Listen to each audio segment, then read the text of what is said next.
আসলে এখন আমাদের জীবনে রুটিন মেনটেন করা অনেক কঠিন। আমরা এসেছিলাম গত 3 দিন আগে হবিগঞ্জে এনসিপির নেতৃবৃন্দের সাথে একটা দুঃখজনক ঘটনা ঘটেছিল। হবিগঞ্জ সদরে তাদের একটা মিটিং ছিল টাউন হল ময়দানে। এটা শেষ করে ফেরার পথে তাদের উপর হঠাৎ করে বর্তমান সরকারি দলের কিছু উচ্ছৃঙ্খল লোক, সন্ত্রাসী লোক আক্রমণ করে এবং আক্রমণে অনেকেই আহত হন। এর মাঝে গুরুতর আহত হয় আলিফ। সে খুব গরিব পরিবারের একটা সন্তান। মা মানসিকভাবে অসুস্থ, ভারসাম্যহীন। বাবাও অ্যাক্সিডেন্ট করে ঘরে পড়ে আছে। বড় একটা ভাই এখানে দেখলাম, সেও খুব সুস্থ না। এই ছেলেটা একদিকে লেখাপড়া করে, আরেকদিকে টিউশনি করে সার পরিবার চালায়। এইরকম একটা ছেলের উপর আঘাত, আর বিশেষ করে 24-এর পরে এরকম কাউকে আবার চোখ হারাতে হবে, এটা আমরা কল্পনাও করি না।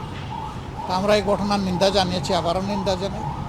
যারা এটা করেছে অবশ্যই তাদেরকে আইনের আওতায় পাকড়াও করে এনে শাস্তি নিশ্চিত করা উচিত।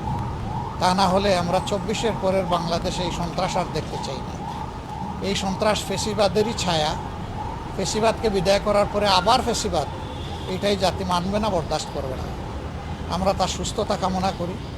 চিকিৎসক যারা আছেন তাদের প্রতি আমাদের আহ্বান, তারা যেন তাকে যথাযথ চিকিৎসা প্রদান করেন, সে সুস্থ হয়ে আমাদের মাঝে ফিরে আসুক।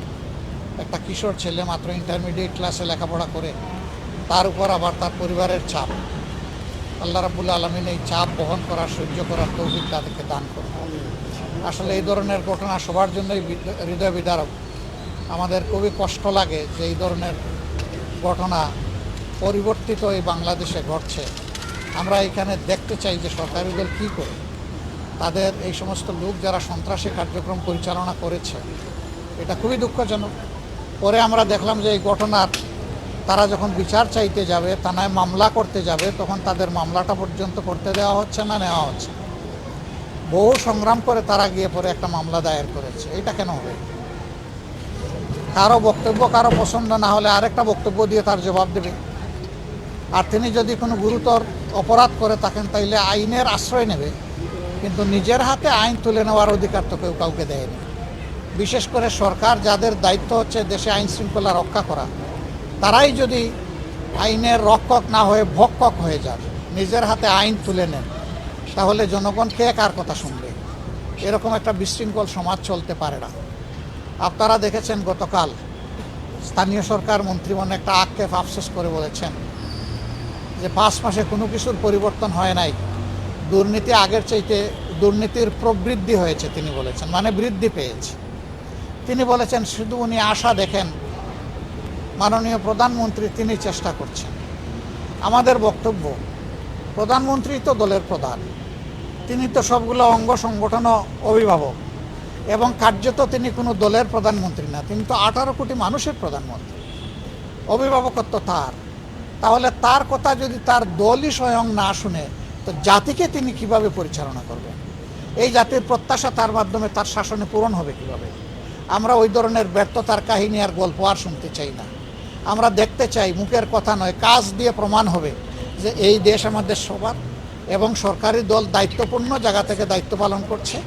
মানুষের জীবনের স্বস্তি, শান্তি এবং শৃঙ্খলা ফিরে আসছে।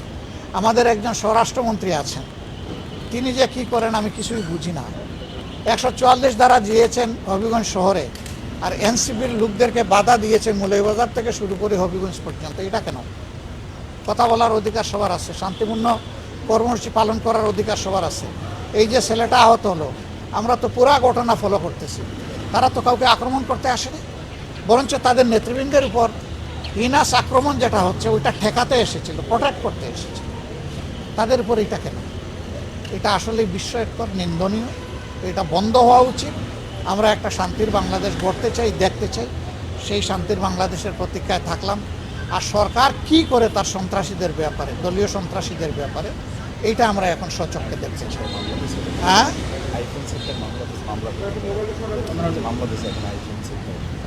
ইতিমধ্যে তারা পাল্টা মামলা দিয়েছেন। আরেকটা বিষয়, ঘটনাগুলো পাল্টা মামলা দিয়েছে আইফোন ছিনতাইয়ের। আমার মনে পড়ে গেল, এখন যিনি শিক্ষামন্ত্রী, তার বিরুদ্ধে ফ্যাসিস্ট সরকার ভ্যানিটি ব্যাগ চুরির মামলা দিয়েছিল। তো তারা কি ওখান থেকে সবক নিছেন নাকি? ওখান থেকে সবক নিলে এইরকম মামলা দেওয়া সাজে? নইলে আমার মনে হয় যে নিজেরা ওখানে ভুক্তভোগী হয়ে এখন ঝাল মেটাচ্ছেন সাধারণ জনগণের উপর, এটা ঠিক হবে না। যাদের উপর ঝাল মেটানোর তখন মেটাইলেন না কেন? এখন সাধারণ জনগণের উপরে কেন ঝাল মেটাবেন? এই মামলারও আমরা নিন্দা করি, এটা হওয়া উচিত নয়। দেখা যাবে কি এই ছেলে মায়ের খেয়েছে, চোখ গিয়েছে, তার মামলায় করা আসামি যারা তাদেরকে হয়তো কিছুই করা হবে না, পাল্টা বানাওয়াট মিথ্যা মামলা যেটা দেওয়া হয়েছে ওইটার আসামি যাদেরকে পরিকল্পিতভাবে বানানো হয়েছে অ্যাকশন তাদের উপর শুরু হয়ে যাবে। মনে রাখবেন, কোনো সরকারই শেষ সরকার নয়, তারপরেও কিন্তু সরকার আসবে আর যাবে। অতীত থেকে আমরা যেন শিক্ষা নেই, খুব অতীতে যাওয়ার দরকার নাই, মাত্র 2 মাস আগে গেলে, 2 বছর আগে গেলেই সমাধান হয়ে যাবে, এর আগে যাওয়ার প্রয়োজন নাই। অতটুকু দেখলেই শিক্ষা হওয়া উচিত। আমরা সেই সুশিক্ষা সবার মাঝে মানে তৈরি হোক, এটা আমরা দেখতে চাই। সবাইকে ধন্যবাদ। আসসালামু একটা আলাইকুম। প্রশ্ন আমি করছি। ধারাবাহিকভাবে ঘটনাগুলো ঘটছে, আপনারা নিন্দা জানাচ্ছেন, প্রতিবাদ জানাচ্ছেন, কিন্তু করণীয়টা আসলে কি? আমরা দেখলাম গতকালকে সিলেট যাওয়ার পথেও কিন্তু তাদের উপর আক্রমণ করা হলো। তাদের ঘুরে দাঁড়াতে হবে, কোনো জায়গায় ছাড় দিয়ে কথা বলা ঠিক হবে না। যেখানেই অন্যায় সেখানেই প্রতিরোধ, এটাই সমাধান, এর বাইরে কোনো সমাধান নেই। Thank you. আসসালামু আলাইকুম।